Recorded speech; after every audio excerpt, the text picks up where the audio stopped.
طاجن كوسة صحي ولذيذ ورهيب، تعالوا نعمله مع بعض. جدا وجميل.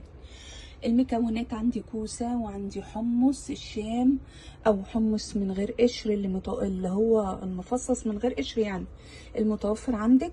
وعندي هنا طماطم متقشرة واخده غلوة، وعندي هنا بصلايه كبيره وفصوص توم مقطعه بالثوم.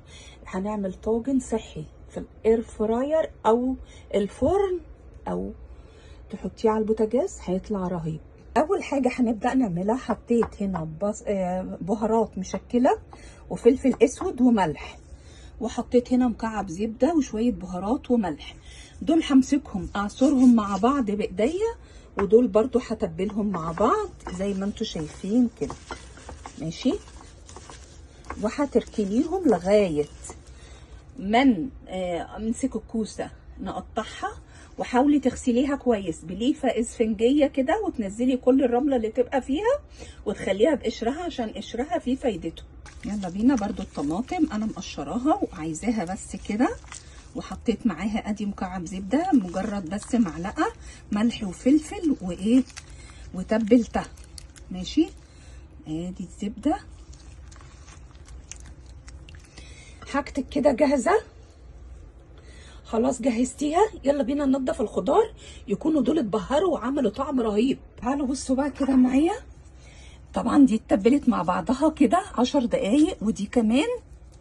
خلاص كله يتحط مع بعضه ويتقلب، نشتغل بايدينا، ماشي. خلاص كده هنسيبهم 5 دقايق. بعد 5 دقايق هتحطي الحمص. الحمص اي نوع حمص متوفر عندك، هتلفيهم مع بعض، ماشي. وهتسيبيهم تاني 5 دقايق. جماعة بتبقى صحية وفي نفس الوقت طعمها رهيب.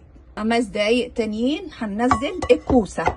هنبدأ نضيف الكوسة بتاعتنا ونقلب الخليط مع بعضه على قد الطاجن بتاعك ما بياخد. هتعملي بصوا يا بنات كده، ماشي. وتقلبيهم، هنقلبهم مع بعض بايدينا وندعك المكونات كلها مع بعض. شوربه حطيه، ما عندكيش شوربه حطي مج ميه وحطيه في قلب الميكروويف او الفرن او الاير فراير او في قدره على البوتاجاز، يعني في حله بالمصري على البوتاجاز، اي حاجه. هتطلع عندك طبخه كوسه رهيبه صحيه ولذيذه. الله تبارك الله، الطاجن بتاعنا خلص وبقى رهيب جدا. انا شمعته بسيط، عايزه تحمريه اكتر من كده حمريه. صحي ولذيذ ورهيب وكله بمكونات طبيعيه روعه. جربوه وقولوا لي ايه رايكم فيه.